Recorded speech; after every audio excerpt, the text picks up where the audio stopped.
بسم اللہ الرحمن الرحیم۔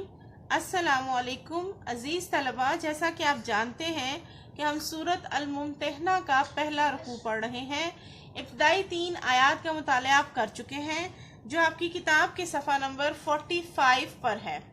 آج ہم اس رکوع کے اگلی جو آیات ہیں ان کا مطالعہ کریں گے۔ قد بے شک، کانت ہے، لکم تمہارے لیے، اسوتن نمونہ، حسنتن بہترین، فی میں ابراہیم علیہ السلام کے، والذین اور وہ لوگ معہو جو ان کے ساتھ تھے، اس جب قالو انہوں نے کہا لقومہم اپنی قوم کو، انا بے شک ہم براء لا تعلق ہیں۔ اللہ تعالیٰ نے اس آیت مبارکہ میں مومنین کو خطاب کرتے ہوئے فرمایا ہے کہ بے شک تمہیں ابراہیم اور ان کے رفقا، یعنی ان کے جو ماننے والے تھے حضرت ابراہیم علیہ السلام، ان کے حضرت ابراہیم علیہ السلام کے اور ان کے ماننے والوں کے اسوہ حسنہ پر چلنا چاہیے۔ نیک چال چلنی یعنی ان کے اسوہ حسنہ، جیسا کہ آیت مبارکہ میں لفظ استعمال ہوا ہے، یعنی جو طریقہ کار انہوں نے اپنی زندگی میں اختیار کیا، تمہیں بھی اے مومنو وہ طریقہ کار اختیار کرنا ہوگا، وہ نیک چلن اپنانا ہوگا۔ ضرور ہے جب انہوں نے اپنی قوم کے لوگوں سے کہا کہ ہم تم سے لا تعلق ہیں، منکم تم سے، ومما اور ان سے جن کی تعبدون تم عبادت کرتے ہو، من دون اللہ اللہ کے سوا،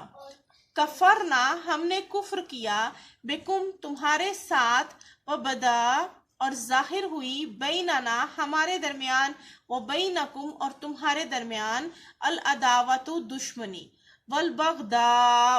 اور بغض، ابداً ہمیشہ کے لیے، حتیٰ یہاں تک کہ تؤمنو تم ایمان لے آؤ، باللہ اللہ پر، وحدہ اور وہ ایک ہے۔ اللہ تعالیٰ اس آیت مبارکہ میں حضرت ابراہیم علیہ السلام اور ان کے رفقا کا اسوہ حسنہ بیان کرتے ہوئے فرماتے ہیں کہ جس طرح حضرت ابراہیم علیہ السلام نے اپنی قوم کے لوگوں کو کہا کہ ہمارا تم سے کوئی تعلق نہیں، ہم تم سے بری ہیں، لا تعلق ہیں، اور نہ صرف تم لوگوں سے بلکہ ان بتوں سے لا تعلق ہیں جن کو تم خدا کے سوا پوجتے ہو۔ اور حضرت ابراہیم نے صاف اپنی قوم کے لوگوں کو کہہ دیا کہ ہم سے کوئی تعلق نہیں، اور نہ ہی اللہ کے سوا جن بتوں کو تم پوجتے ہو ان سے ہمارا کوئی تعلق ہے، ہم بے تعلق ہیں اور تمہارے معبودوں کے قائل نہیں، یعنی جن بتوں کو تم پوجتے ہو، تمہارے جو ایک سے زیادہ اللہ تم نے معبود بنا رکھے ہیں جن کی تم عبادت کرتے ہو، ہم ان کے قائل نہیں، اور جب تک تم ایک اللہ پر ایمان نہیں لاؤ گے تو ہم میں اور تم میں کھلم کھلا عداوت اور دشمنی رہے گی۔ یعنی انہوں نے اپنی قوم کو علل اعلان کہہ دیا کہ میرا تم سے کوئی تعلق، رشتہ داری، دوستی،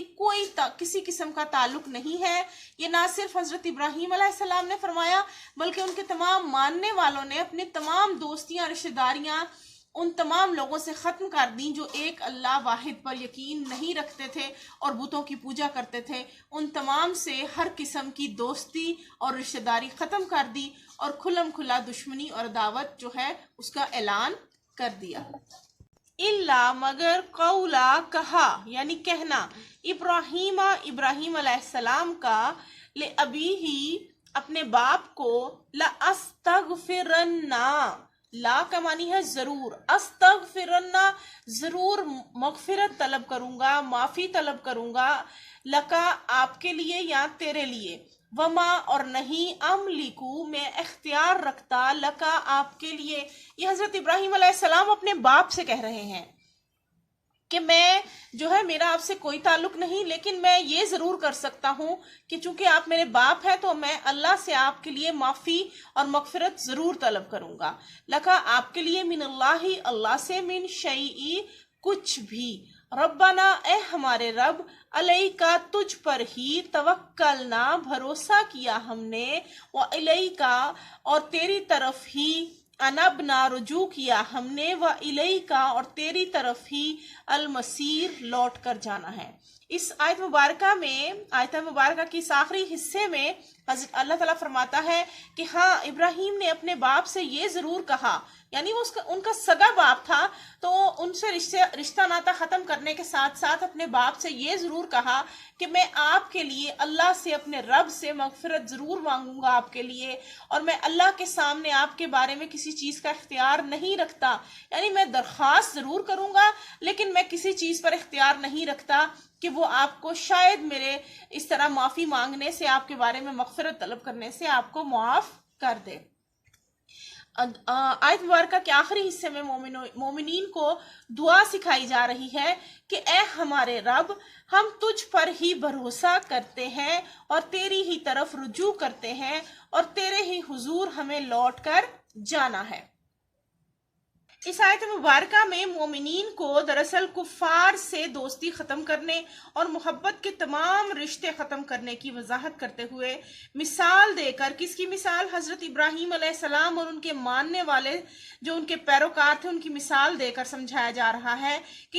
یہ یقیناً اے مومنین تم لوگوں کے لیے ایک نمونہ ہے جس کی پیروی ہر مومن کو کرنی چاہیے۔ انہوں نے کفر و شرک کی وجہ سے،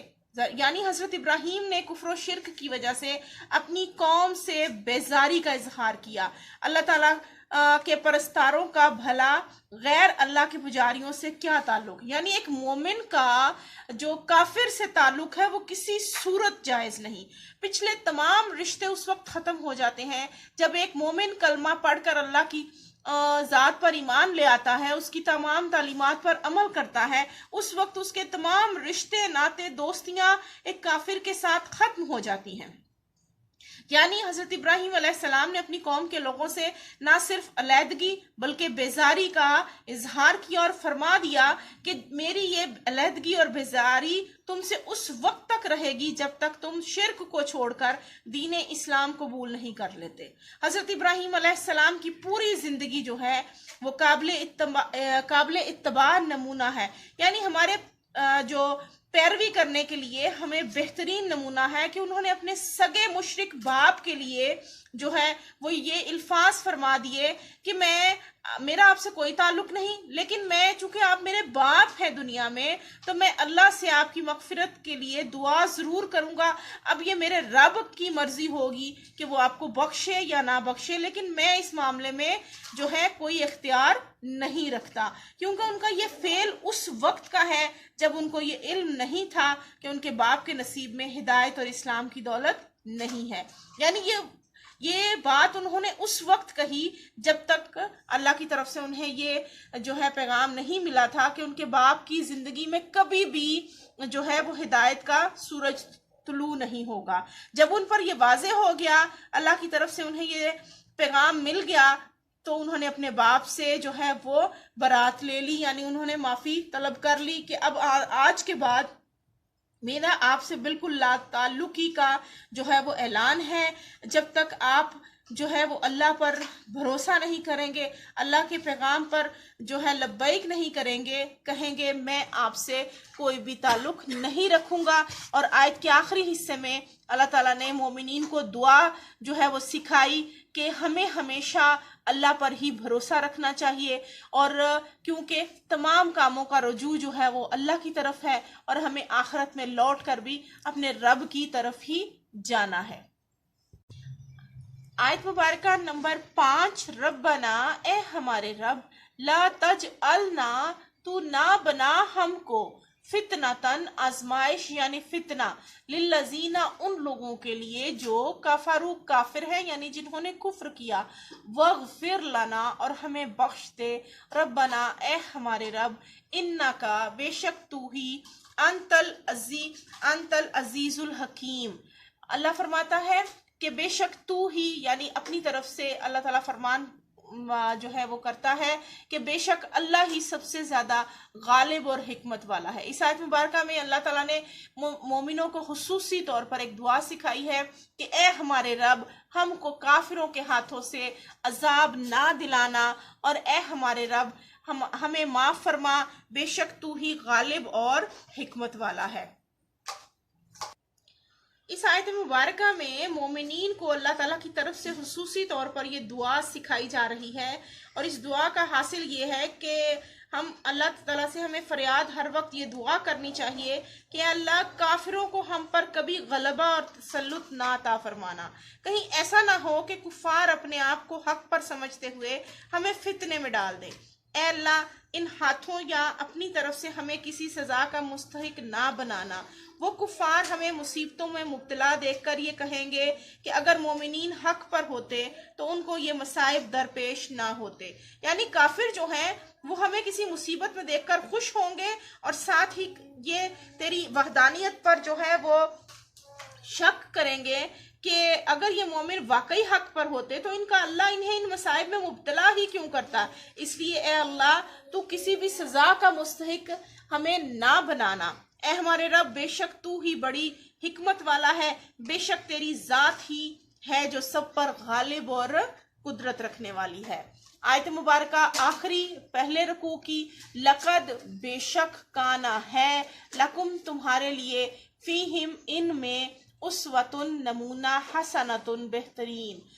لمن اس کے لیے جو کانا ہو یرجو امید رکھتا اللہ کی والیوم الآخر اور آخرت کے دن کی ومن اور جو یتولا روح گردانی کرے گا یعنی منہ پھیرے گا فإنا تو بے شک اللہ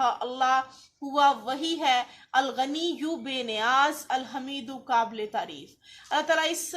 آخری رکوع کی آخری آیت مبارکہ میں فرماتا ہے تم کو یعنی جو کوئی خدا کے سامنے جانے اور روز آخرت کے آنے کی امید رکھتا ہو، یعنی تم میں سے جو کوئی شخص بھی اس چیز پر یقین رکھتا ہے کہ قیامت کے دن سب لوگ روز محشر میں اپنے رب کے سامنے پیش کیے جائیں گے، اور آخرت کے آنے کی جس بندے کو امید ہے